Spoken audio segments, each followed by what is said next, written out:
So you can just say your name and then what you do.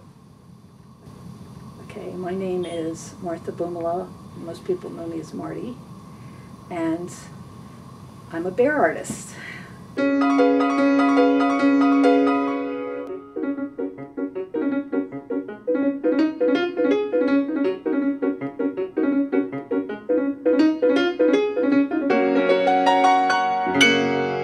No, I'm Mark Bumala, and I'm a bit of a frustrated artist.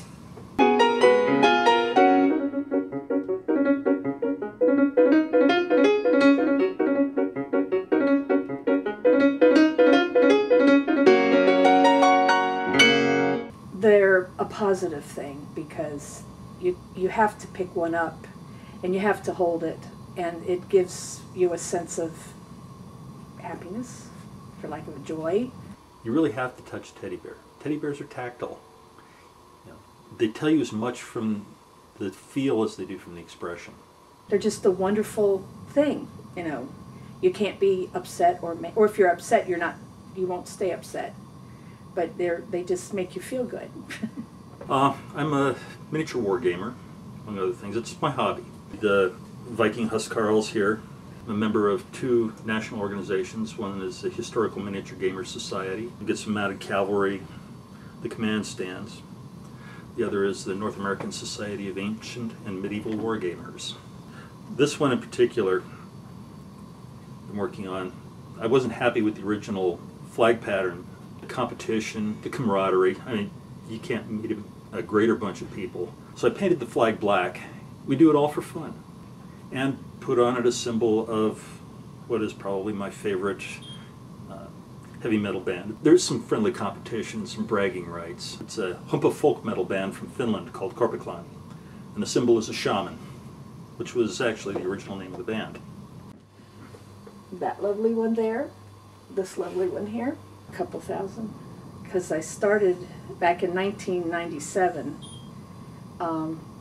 but it goes back further. This one here, this one here. I'll give you some history because it was starting with just bears is an evolution. This hippopotamus.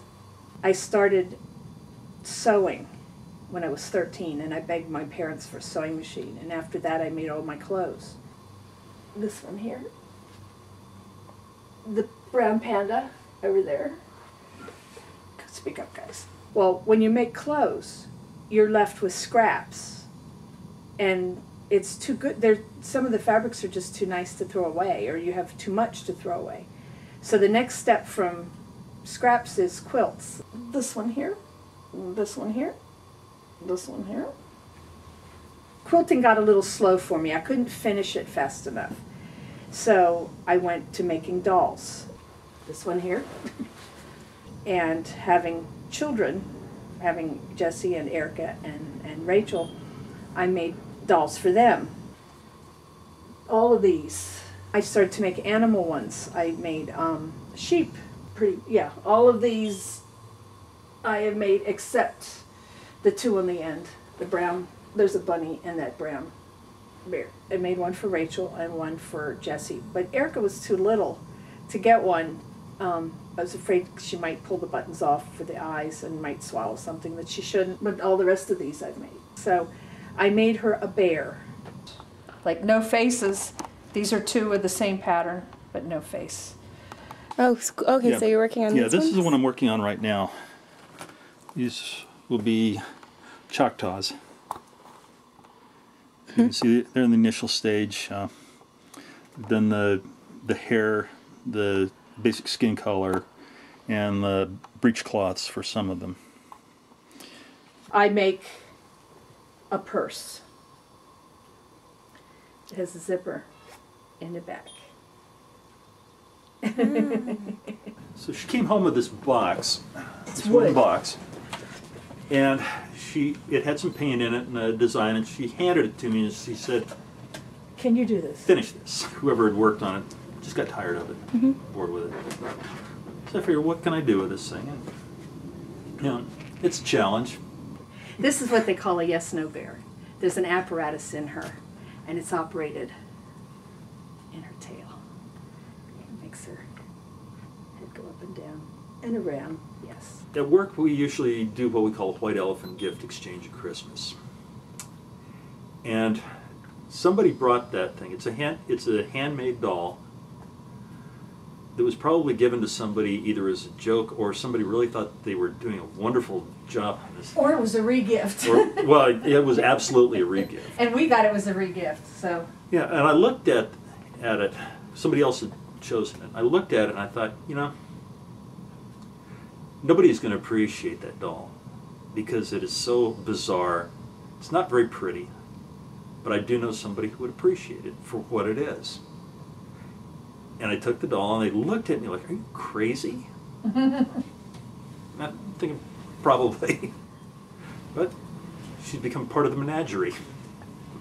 You're supposed to have a panda shirt. That's what I call it, not panda pants. I think every room in this house So maybe the has bathroom. something related, either teddy bear Well, yeah. or teddy bear related. There's pictures in the bathroom. There's pictures in the bathroom of teddy bears, maybe a little girl here and there. There's- There are dolls everywhere. You can't walk in this house without kicking a doll. Okay. Oh, God. This is the work area. God. So,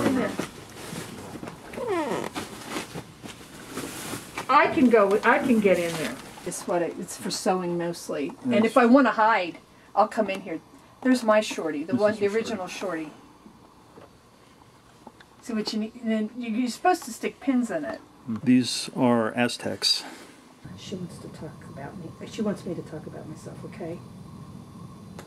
Okay, you want to talk too? Maybe? No? All right, you can sit here. I told you, we got bears If, everywhere. if they need a home, they come here. One down here is a representation of Haystack Rock on the Oregon coast. This one is a representation of Mount McLaughlin, a volcanic cone. It's about 30 miles from my parents' home. Yep. Yeah, lots of rescues, lots of sorts of things, and she's a major league doll collector too. All sorts of different types of dolls. Yeah. I even rescued this poor doggy. Somebody won him at King's Dominion, and they were going to get rid of him. And I said, no, don't get rid of him. Just stick him in the studio. A teddy bear is a friend who doesn't care how bad you are, how good you are, if you've made mistakes. You know, a teddy bear is somebody that you can talk to. He's not judgmental. And he won't tell your secrets. He won't tell your secrets. He won't tattle on you. He won't criticize you. He's a person. He's something that you can talk to when you're feeling bad, and he'll make you feel better. If you need a hug, he's always there. You know, it's a friend that you can always count on. What's your favorite part about making the teddy bear? When you get the face on, you really see a personality come out, so that they become individuals. Because if I were to make 4, which I've done, where you take one piece of mohair, you cut the same bear pattern out on that, you sew them up, you joint them, you stuff them. Then comes time to put the faces on. The 4 that I made are different, no matter how hard I tried to make them the same, because they develop personalities when you put the face on. It's the weirdness that makes us interesting. Yeah, because I'm weird too, so hey. Yeah, there's nothing worse than a person who doesn't have a slightly weird streak to them, because they tend to be a little boring. True. You know, it's the quirks that make us interesting. The little odd things that we do.